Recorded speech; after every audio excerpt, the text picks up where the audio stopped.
تو حضور علیہ السلام حضرت عمر رضی اللہ تعالیٰ کے پاس بیٹھے ہیں.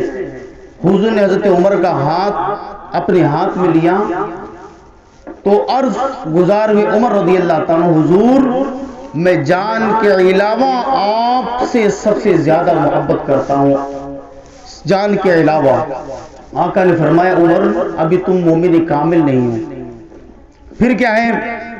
عمر نے عرض کی حضور میں جان سے بھی زیادہ آپ سے محبت کرتا ہوں. تو آقا نے فرمایا اے عمر تم مومن کامل ہو. تو کیا پتہ لگا؟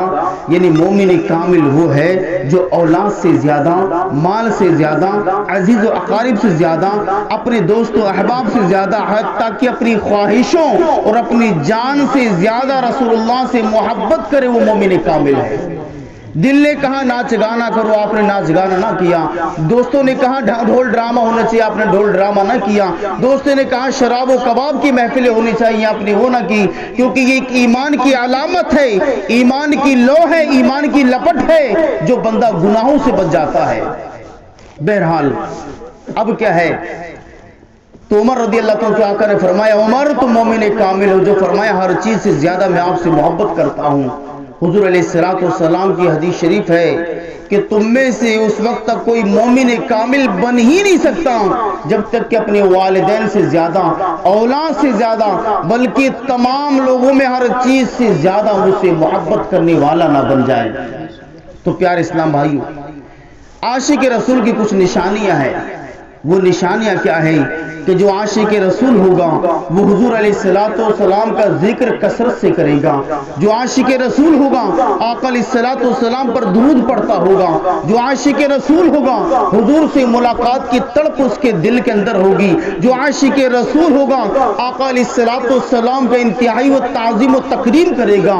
جو عاشق رسول ہوگا جب بھی حضور کا چرچا ہوگا تو بس وہ دیوانہ ہو جائے گا کہ یہ بندہ رسول اللہ کا چرچا کیے جائے اور میں سنتا جاؤں.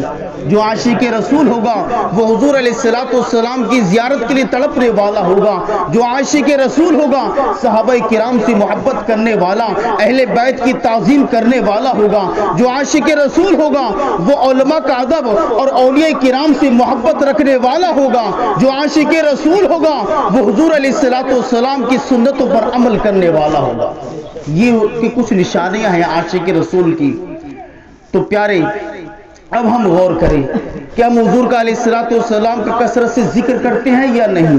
کہ ہم حضور علیہ السلام پر درود پڑھتے ہیں یا نہیں پڑھتے؟ ہماری صحابہ سے محبت ہے یا نہیں ہے؟ کیا ہم اولیاء کرام کا احترام کرتے ہیں کیا احترام نہیں کرتے؟ کیا ہمیں آقا علیہ السلام کے ان اعمال سے محبت ہے جو حضور علیہ السلام کیا کرتے تھے؟ حضور نماز پڑھتے تھے، حضور قرآن پڑھتے تھے، حضور علیہ السلام ذکر و اذکار کرتے تھے، تہجد پڑھتے تھے. کیا اگر ہم سچے عاشق رسول ہیں ہمیں نماز سے محبت ہے یا نہیں؟ ہمیں گناہوں سے نفرت ہے یا نہیں؟ ہمیں قرآن سے محبت ہے یا نہیں؟ اب یہ ہمارے اوپر فیصلہ ہے. آپ کا دل اگر یہ کہہ رہا ہے مجھے نماز سے محبت ہے، آپ کا دل یہ کہہ رہا ہے مجھے ذکر سے محبت ہے، آپ کا دل یہ کہہ رہا ہے مجھے درود سے محبت ہے، آقا سے محبت ہے، حضور کی سنتوں سے محبت ہے، تو یقیناً آپ مومن کامل ہیں. آپ کو اظہار بھی کرنا پڑے گا، نماز بھی پڑھنا ہوگی، قرآن بھی پڑھنا ہوگا اور گناہوں سے بچنا بھی ہوگا. دل کی خواہشوں پر عمل نہیں بلکہ ہمیں محمد مصطفیٰ صلی اللہ علیہ وسلم کی سنتوں پر عمل کر کے دکھانا ہوگا. ٹھیک ہے نا؟ تو اس لیے شاعر کہتا ہے محمد کی محبت دین حق کی شرط اول ہے. محمد کی محبت دین حق کی شرط اول ہے. اسی میں ہو اگر خامی تو سب کچھ نامکمل ہے. کہاں کی یہ نمازیں، کہاں کی یہ روزے، کون سے حج، کون سے ذکر و اذکار؟ بندہ ساری زندگی سجدے میں پڑا رہے، پھر ساری زندگی قرآن کی تلاوت کرتا رہے، ذکر و اذکار کرتا رہے، کھانا پینا چھوڑ دے، پہننا چھوڑ دے، تمام زندگی اللہ اللہ کرتا رہے. اگر اس کے دل میں حضور علیہ السلام کی محبت کی کمی ہوگی، تعظیم مصطفیٰ نہ ہوگی، صحابہ سے محبت نہ ہوگی، تعظیم اولیاء نہ ہوگی، اللہ کو اس کی نمازوں سے کوئی سروکار ہی نہیں. بلکہ یہ نمازیں، یہ قرآن، یہ عبادتیں قیامت والے دن اس کے صورت پر مار دی جائیں گی. ٹھیک ہے نا؟ سب سے بڑھ کر چیز کیا ہے؟ محبت رسول. محمد کی محبت خون رشتوں سے بالا ہے، محمد کی محبت خون کے رشتوں سے بالا ہے، یہ رشتہ دنیاوی قانون کے رشتوں سے اعلیٰ ہے۔ کوئی اگر بھائی ہے لیکن وہ گستاخ رسول ہے، اس سے ہمارا کوئی تعلق نہیں۔ کوئی عزیز ہے لیکن وہ گستاخ رسول ہے، ہمارا کوئی تعلق نہیں۔ اگر بیٹا ہے وہ گستاخ رسول ہے، ہمارا اس سے کوئی تعلق نہیں۔ بیٹی ہے، ماں باپ ہیں، عزیز و اقارب ہیں، اگر وہ گستاخ رسول ہیں، تعظیم مصطفیٰ کے منکر ہیں، آقا علیہ الصلوۃ والسلام کے وہ منافق ہیں، حضور کی توہین کرنے والے، تو ہمارا ان سے کوئی رشتہ نہیں۔ ٹھیک ہے نا، یہ ایمان کی تڑپ ہے، ایمان کا جذبہ یہ ہونا چاہیے۔ آقا علیہ السلام کا جب آقا علیہ السلام کا ذکر کیا جائے، حضور کی نعت پڑھی جائے تو بندہ کیا ہے، مچل اٹھے، دل دیوانہ ہو جائے، حضور پر درود پڑھنے والا بن جائے۔ یہ سچا عشق ہے۔ لیکن صرف اسی پہ بس نہیں، بلکہ عشق کی ایک نشانی یہ بھی ہے کہ حضور کے گستاخوں سے اس کے دل کے اندر نفرت ہونا چاہیے، یہ بھی نشانی ہے۔ ایک مرتبہ ابو بکر رضی اللہ تعالیٰ عنہ اور ان کے بیٹے ایک جگہ بیٹھے ہیں۔ بیٹے نے عرض کی، حضور اے ابا جان، آپ کو پتا ہے کہ جب فلاں جنگ ہوئی تھی تم بار بار میری تلوار کے بار میں آتے تھے، لیکن میں تمہیں باپ سمجھ کر چھوڑ دیتا تھا۔ ابو بکر فرماتے ہیں، اے بیٹا، اس جنگ کے اندر اگر تم میری تلوار کے سائے میں آ جاتے، میرے بار کے سامنے آتے، تو ابو بکر یہ نہ دیکھتا کہ اس کا بیٹا ہے یا کون ہے، کیونکہ اس ٹائم تم ایمان نہ لائے تھے، گستاخان رسول کے فوج کے اندر تھے، دشمنان رسول کی فوج کے اندر تھے۔ ابو بکر کی تلوار یہ نہ دیکھتی کہ اس کے سامنے اس کا بیٹا کھڑا ہے یا کون کھڑا ہے، کیونکہ اس ٹائم تم دشمن خدا کی جماعت کے اندر تھے۔ یہ جذبہ ہونا چاہیے۔ ابو بکر فرماتے ہیں کہ بیٹا، تم تو مجھے باپ سمجھ کے تم نے تو چھوڑ دیا، لیکن ابو بکر تمہیں بیٹا سمجھ کے کبھی نہیں چھوڑتا۔ لیکن گھر کی حالت کیا، اپنی حالت، اگر بدعقیدوں میں سے دعوت آ جائے تو دعوت تک نہیں چھوڑتے ہیں۔ ٹھیک ہے نا، وہاں سے اگر کوئی بھی پروگرام کا فنکشن ہم چھوڑ دیں، یار کیا رشتہ داری کا مسئلہ ہے، کیسے چھوڑ سکتے ہیں یار، یہ سب رشتہ داری کا مسئلہ ہے، لیکن یہ تو سب مولویوں کی باتیں ہیں، ظاہر وہ بھی تو نماز پڑھتے ہیں۔ بھئی نماز تو شیطان بھی تو پڑھتا تھا، ٹھیک ہے نا۔ تو پیارے شیطان کے بارے میں آتا ہے کہ یعنی عبادت گزار تھا، اتنا بڑا ذکر و اذکار کرنے والا تھا، اتنا بڑا عبادت گزار تھا، اتنا بڑا عالم تھا کہ وہ جبرائیل کا استاد تھا، میکائیل کا استاد تھا، اسرافیل کا استاد تھا، تمام فرشتوں کا وہ استاد تھا، اور اس کی عبادتوں کے بارے میں آتا ہے۔ علماء کرام فرماتے ہیں اگر اس کی عبادتیں دنیا میں بچھا دی جائیں تو کوئی بھی دنیا کا ذرہ ایسا نہ بچے جو اس کی عبادت سے بھر نہ جائے۔ اتنا بڑا نماز کیا ہے، عبادت گزار، اتنا بڑا کیا ہے، ذکر و اذکار کرنے والا، لیکن اس نے کیا کیا، صرف آدم کی توہین کر دی۔ حضرت آدم کون نبی ہیں، اللہ کے پیارے ہیں، جب اللہ کے پیارے کی توہین کی، اللہ نے فرمایا سجدہ کر، اس نے کہا اے اللہ میں تجھے تو سجدے کروں لیکن آدم کو سجدہ نہیں کروں گا۔ اللہ نے کیا، اس کا جتنے ذکر و اذکار کے تھے، تسبیح تھی، جتنی عبادت تھی، سب اس کی صورت میں ماری، اور فرشتوں کو حکم دیا اسے اٹھا کر زمین پہ پھینک دو، اس کی صورت بگاڑ دی۔ تو کیا پتہ لگا، ادب بہت بڑی چیز ہے، محبت بہت بڑی چیز ہے۔ اگر حضور سے پھر گئے تو پیارے کوئی نماز کام کی نہیں، کوئی روزہ کام نہیں، کوئی حج کام نہیں آیا، کیونکہ شیطان سے بڑھ کر کوئی بندہ عبادت گزار بن ہی نہیں سکتا۔ جتنی اس عبادت کی، یار جو فرشتوں کا ٹیچر ہو، فرشتوں کا استاد ہو، جبریل بھی اس کے پاس علم دین حاصل کرتے ہو، یعنی علم حاصل کرتے ہو، میکائیل اس کے شاگرد ہو، اسرافیل شاگرد ہو، جب اتنا بڑا بندہ صرف اس نے گستاخی کی، اللہ نے اسے اپنی بارگاہ سے فرشتوں کو پھینکنے کا حکم دیا، اسے پھینک دو۔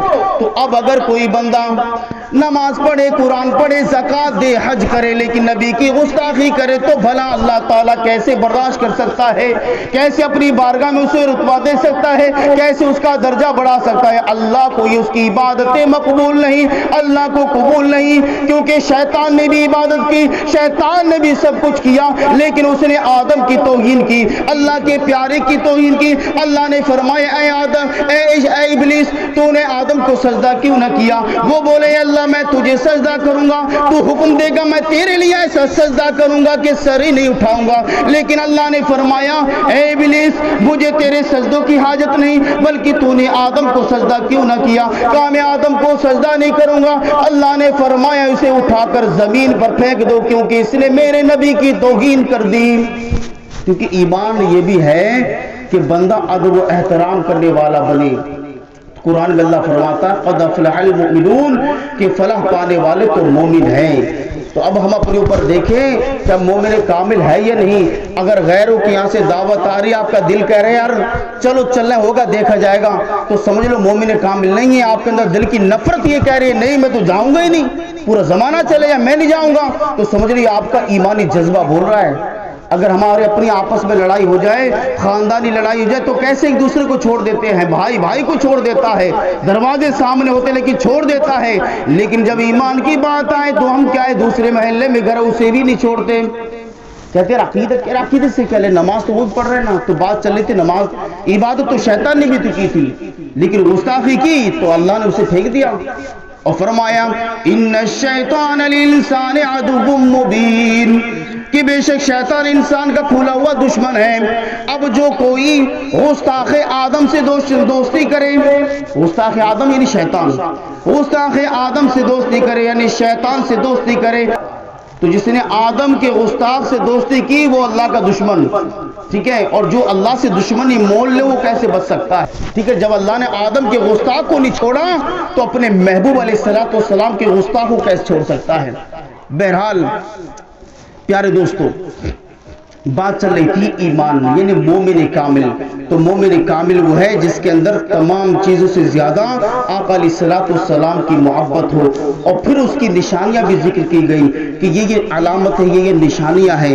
اور پھر کیا ہے مومنوں کی نشانی کچھ خاصیتیں بھی ذکر کی گئی ہیں کہ خدا قرآن پاک میں فرماتا ہے الذین هم فی صلاتهم خاشعون، یعنی مومنوں کی ایک نشانی یہ بھی ہے، ایک وصف یہ بھی ہے کہ وہ گڑ گڑاتے ہیں اللہ کی بارگاہ میں۔ ٹھیک ہے، پہلی بات ہے ایمان مضبوط ہو جائے۔ نمبر دو، جب وہ نماز پڑھتے ہیں تو گڑ گڑاتے ہیں، اللہ کی بارگاہ میں روتے ہیں، رو رو کر نمازیں پڑھتے ہیں، گڑ گڑاتے ہیں۔ فرمایا یہ بھی مومن کی نشانی ہے۔ اگر آپ نماز ایسی نماز پڑھ رہے ہیں کہ آپ کو رونا نہیں آ رہا، آپ کو کیا ہے دل کے اندر کیا ہے خوف خدا نہیں، خشوع خضوع نہیں، تو اس کے اندر کچھ نہ کچھ کمی ہے۔ اور پھر اللہ فرماتا ہے مومن کی وصف کیا ہے والذین هم علی صلاتهم یحافظون، اور جو اپنی نمازوں کی حفاظت کرتے ہیں، یہ بھی مومن کی علامت ہے۔ جو لوگ نمازیں گوا دیتے ہیں، نمازوں کا احترام نہیں کرتے، نمازوں کی پابندی نہیں کرتے، تو گویا وہ بھی کامل مومن نہیں ہے، ان کے اندر بھی کچھ نہ کچھ کمی ہے۔ ٹھیک ہے نا، یہ وصف بیان کی جا رہے ہیں۔ اللہ آگے فرماتا ہے والذین هم عن اللغو معرضون، اور مومن کا ایک وصف یہ ہے کہ بیکار کاموں سے بچتے ہیں۔ ٹھیک ہے، ہنسی مذاق والے کاموں سے بچتے ہیں، لغویات سے بچتے ہیں، بے وجہ فضول بیٹھکوں سے بچتے ہیں، یہ بھی مومن کی نشانی۔ تو گویا قرآن میں اللہ پاک نے مومن کی نشانیاں بیان فرمائی۔ نمبر ایک، وہ ایمان والا ہوگا، رسول سے محبت کرنے والا ہوگا۔ نمبر دو، نماز پڑھنے والا ہوگا، لیکن کیسی نماز کہ وہ گڑ گڑا کر نماز پڑھے گا، آنکھوں سے آنسو جاری ہوں گے، جب سجدے میں جائے گا تو اللہ کے لیے اپنے آنکھوں سے آنسو نکالے گا، گڑ گڑائے گا، عاجزی کرے گا، اور پھر کیا ہے نماز کی پابندی کرے گا، اور فضول باتوں سے بچے گا، فضول بیٹھکوں سے بچے گا۔ جس کے اندر یہ نشانیاں ہوں گی وہ مومن کامل ہے۔ یہ مومن کامل ہے۔ تو پیارے ہمیں چاہیے مومن کامل بننا ہے، ایمان کی حفاظت کرنی ہے، کیونکہ ایمان وہ خزانہ ہے جو مومنوں کے پاس ہے۔ اس کا چور دشمن جو سب سے بڑا اس کا دشمن ہے وہ شیطان ہے۔ اگر ہمارے پاس 10,000 روپے ہو بڑے چھپا کر رکھتے ہیں، 1,00,000 روپے اس سے زیادہ چھپا کر رکھتے ہیں، 1 کروڑ روپے اس سے زیادہ چھپا کر رکھتے ہیں، کہیں کوئی چور نہ لے کر چلا جائے، کہیں کوئی بدماش نہ آ جائے، کوئی لٹیرا نہ آ جائے۔ لیکن پیارے ایمان ایسی دولت ہے، اگر ایک بار بندے کے کے پاس سے چلی گئی پھر نہیں آ سکتی، دولت تو دوسرا کیا سکتی ہے، لیکن ایمان کے بارے میں ہم بے خیال ہو چکے ہیں، چوروں سے دوستی کر رہے ہیں، جو دین کے چور ہیں، عقیدے کے چور ہیں، جو عقیدے کو چرانا چاہتے ہیں، جو شیطان کے بھائی ہیں، ایسوں سے دوستی کر رہے ہیں اور پھر سوچ رہے ہیں کہ ہمارا ایمان محفوظ رہ جائے گا، ہمارا عقیدہ محفوظ رہ جائے گا۔ لیکن پیارے یاد رکھیے، جس طرح چور سے دوستی کر کے بندہ اپنے گھر کی حفاظت نہیں کر سکتا، چوروں کے گروہ سے دوستی کرے، چوروں کی جماعت سے دوستی کرے، چور اس کے گھر میں آئے، چور اس کے گھر میں رہے، اس کے گھر میں آنا جانا رکھے اور پھر یہ بندہ سوچے کہ میرے گھر کے اندر بکسا سلامت رہ جائے، میرا مال سلامت رہ جائے، میرا پیسہ سلامت رہ جائے، میری عزت سلامت رہ جائے، تو یہ سب سے بڑی بے وقوفی والی سوچ ہوگی۔ کیسے سلامت رہ سکتے؟ آپ نے چوروں سے دوستی کی ہے، چور آ رہے ہیں جا رہے ہیں، آج نہیں تو کل وہ ضرور ڈاکہ مار لیں گے۔ تو پیارے لیکن جو ایمان کے چور ہیں، پیسہ تو بعد میں بھی آ سکتا ہے، چوری ہونے کے بعد پھر حاصل ہو سکتا ہے، لیکن جو ایمان کے چور ہیں، جو عقیدے کے چور ہیں، ان سے ہم دعا بھی کر رہے ہیں، ان سے سلام بھی کر رہے ہیں، دعوتیں کھا بھی رہے ہیں، دعوتیں کھلا بھی رہے ہیں، ان کے پاس آ بھی رہے ہیں، ان کے پاس جا بھی رہے ہیں، اور پھر یہ سوچ رہے ہیں میں پکا سنی بن کر مروں گا، یہ سوچ رہے ہیں میرے عقیدے میں کمی کیسے آ سکتی ہے، مجھے بھٹکا کون سکتا ہے، مجھے بگاڑ کون سکتا ہے۔ تو پیارے یاد رکھو، آقا علیہ السلام فرماتے ہیں، حضور کی حدیث شریف ہے کہ جو بندہ اپنے ایمان کے بارے میں نہ ڈرے تو خوف ہے کہ مرتے ٹائم اس کا ایمان برباد ہو جائے۔ تو ڈرنا چاہیے ایمان کے بارے میں، اپنے ایمان کے بارے میں خوف کرنا چاہیے۔ حضرت ابو دردہ رضی اللہ عنہ فرماتے ہیں کہ میں اللہ کی قسم کھا کر کہتا ہوں، کوئی بندہ اس بات پر مطمئن نہ ہو کہ جب وہ مرے گا تو ایمان کے ساتھ ہوگا۔ ہو سکتا ہے گناہ کرتے کرتے وہ ایمان سے ہی اس کا کوڑا ہو جائے، اس کا ایمان پر خاتمہ ہو یا نہ ہو۔ تو ہمیں چاہیے اچھوں سے دوستی کریں، نیکوں سے دوستی کریں، اللہ والوں سے دوستی کریں، کیونکہ اللہ والے جو ہیں، جس چیز کی نسبت اللہ والوں سے ہو جاتی ہے، اللہ والے انہیں کیا ہے فرش سے عرش تک پہنچا دیتے ہیں۔ فرمایا جاتا ہے اصحاب کہف، اصحاب کہتے ہیں کچھ لوگ، کہف ایک غار کا نام ہے۔ اس دور کے اندر کیا تھا، ایک بادشاہ تھا جو کیا ہے دیندار لوگوں کو، نیک لوگوں کو گناہ پر مدعو کیا کرتا تھا، زبردستی ان کا دین کیا ہے تبدیل کروایا کرتا تھا۔ تو اس دور میں کیا ہے کچھ نوجوان تھے جن کے بارے میں آتا 7 تھے 8 تھے، جن کی تعداد کتنی ہے اللہ بہتر تعداد جانتا ہے۔ اب کیا بادشاہ نے انہیں بھی بلوایا کہ وہ لوگ ہیں انہیں بھی میری بار پاس لے کے آؤ تاکہ ان کا ایمان کا بھی خاتمہ کیا جائے۔ لیکن یہ نوجوان تھے، لیکن اللہ والے تھے، ایمان والے تھے، کہ ایمان بچانے کے ڈر سے بھاگ لیے، کیا ہے بھاگ لی، وہاں سے بادشاہ کے پاس نہ گئے، وہاں سے دوڑ لیے۔ اب کیا ہے بہرحال اس سے پہلے انہوں نے جہاد بھی کیا تھا، جہاد کیا ہار گئے تھے، یہ جنگ ہار گئے تھے، پھر کیا کسی طریقے سے بادشاہ کے پاس سے بھاگے۔ اب کیا جب بھاگنے لگے تو راستے میں کتا تھا، کتا ان کے پیچھے ہو لیا، کتا بھونکنے لگا، جدھر وہ جا رہا ہے کتا بھونک رہا ہے، جدھر وہ جا رہا ہے کتا بھونک رہا ہے۔ تو ایک ان میں سے اللہ والے نے کہا اے کتے تو کیسا ہے، ہم درویشوں پہ بھونکتا ہے، ہم اپنی ایمان کی حفاظت کے لیے بھاگ رہے ہیں اور تو اس لیے بھونک رہا ہے ہم پکڑے جائیں، ٹھیک ہے تو اس لیے بھونک رہا ہے۔ لیکن کتا بولنے لگا، کتا بولنے لگ گیا، یہ بھی اللہ کا کیا ہے کرشمہ تھا۔ کتا بولنے لگا اور کاموں سے آپ ڈرے نہیں، میں اس لیے نہیں، میں اور کتا نہیں، میں دوسرے کتوں کی طرح نہیں کہ تمہارے اوپر بھونکوں اور تمہیں پکڑوا دوں، میں تو اس لیے بھونک رہا ہوں کہ تم مجھے بھی اپنے ساتھ لے چلو، ٹھیک ہے نا، اس لیے بھونک رہا ہوں۔ اب کیا وہ بولے کہ تو اگر ہمارے ساتھ جائے گا تو پھر کیا تو بھونکے گا اور ہم پکڑے جائیں گے، لیکن وہ کتے نے کہا میں نہیں بھونکوں گا، ساتھ ہو لیا۔ تو پیارے قرآن پاک میں اس کتے کا ذکر آ گیا اور اس کتے کی فضیلت بھی ہے۔ علماء کرام فرماتے ہیں اگر کسی کے کھیت میں چوہے لگ جائے اور جو کوئی اس کا نام قطمیر، کیا نام ہے، قطمیر نام ہے، قطمیر نام چاروں کونوں پر لگا دیا، اللہ کے فضل سے وہ کھیت چوہوں سے محفوظ ہو جائے گا، ٹھیک ہے۔ قرآن میں اس کا ذکر آیا اور فرمایا اس کتے کی فضیلت یہ ہے، یعنی قیامت والے دن یہ کتا انسان کی شکل میں جنت میں داخل ہوگا، یہ اسے برکت دی گئی کیونکہ نیکوں کی صحبت نے اسے نیک بنا دیا۔ تو ایک کتا جب ولی کے اوپر بھونک نہیں سکتا، کتے کی ہمت نہیں کسی ولی کے اوپر بھونکے، حالانکہ وہ جانور ہے، تو بھائی تو پتہ لگا کہ کیا ہے ولیوں کے اوپر بھونکنا یہ کتوں کا بھی کام نہیں، بلکہ ولیوں کے اوپر بھونکنا، ان کے اوپر تانے کشی کرنا، یہ کتوں سے بھی بڑھ کر جو نیچ حرکت کرنے والے ان لوگوں کا کام ہے، ٹھیک ہے۔ تو نگاہ ولی میں وہ تاثیر دیکھی، نگاہ ولی میں وہ تاثیر دیکھی، بدلتی ہزاروں کی تقدیر دیکھی۔ کتے نے بھی اگر اللہ والوں کا ساتھ لے لیا، اللہ والوں کی کیا ہے صحبت میں چلا گیا، تو اللہ نے اسے بھی ان کی برکتیں عطا کی، اس کی بھی عظمتیں دے دی۔ اس انسان کی شکل میں قیامت والے دن کیا ہے جنت میں داخل کیا جائے گا۔ صرف یہ کتا ایک ایسا جانور ہے کہ جو کیا ہے آقا علیہ السلام نے فرمایا کتا اگر گھر میں آ جائے تو رحمت کے فرشتے نہیں آتے۔ کتے کے بارے میں فرمایا کہ کتا پالنا جائز نہیں، شوق ہے کتا، لیکن ایک کتا ایسا بھی ہے جس نے اللہ والوں کی صحبت اختیار کی، اللہ والوں کے پیچھے ہو لیا، تو اللہ نے اسے یہ عظمت عطا کر دی، یہ اسے برکت دے دی کہ قیامت والے نے اسے انسان کی شکل میں جنت عطا فرمائے گا، ٹھیک ہے، انسانی شکل میں اسے جنت میں داخلہ عطا فرمائے گا۔ تو کیا پتہ لگا، انسان تو انسان، اگر جانور بھی اللہ والوں سے محبت کریں تو اللہ تعالیٰ انہیں بھی اجر عطا فرماتا ہے۔ اگر ہم محبت کریں گے تو اجر کی نہیں ہوگا؟ ہم غوث پاک سے محبت کریں، خواجہ غریب نواز سے محبت کریں، صابر کلیری سے محبت کریں تو ہمیں برکت کیوں نہیں ملے گی؟ کتے کو برکت مل گئی، ٹھیک ہے نا؟ لیکن بھونکنا تو اولیاء کرام کی شان میں بھونکنا یہ تو کتوں سے بڑھ کر جو نیچ حرکت کرنے والے ان کا کام ہے۔ کتے بھی کیا ہے کہتے ہیں، اس نے کہا میں آپ پہ کیوں بھونکوں گا، میں آپ پہ نہیں بھونکتا، میں چاہتا ہوں مجھے اپنے ساتھ لے جاؤ۔ بہرحال چلے کی بات ہم نے سنی تھی، ایمان سے چلی تھی۔ ایمان کے اندر کیا کیا وصف ہونے چاہیے کہ وہ بندہ کیا ہے خوف خدا رکھنے والا ہو، عاجزی انکساری کرنے والا ہو، اللہ کی بارگاہ میں رو رو کر دعائیں کرنے والا ہو، ایمان کامل ہو، تو اللہ تعالیٰ کے نزدیک وہ مومن کامل ہے۔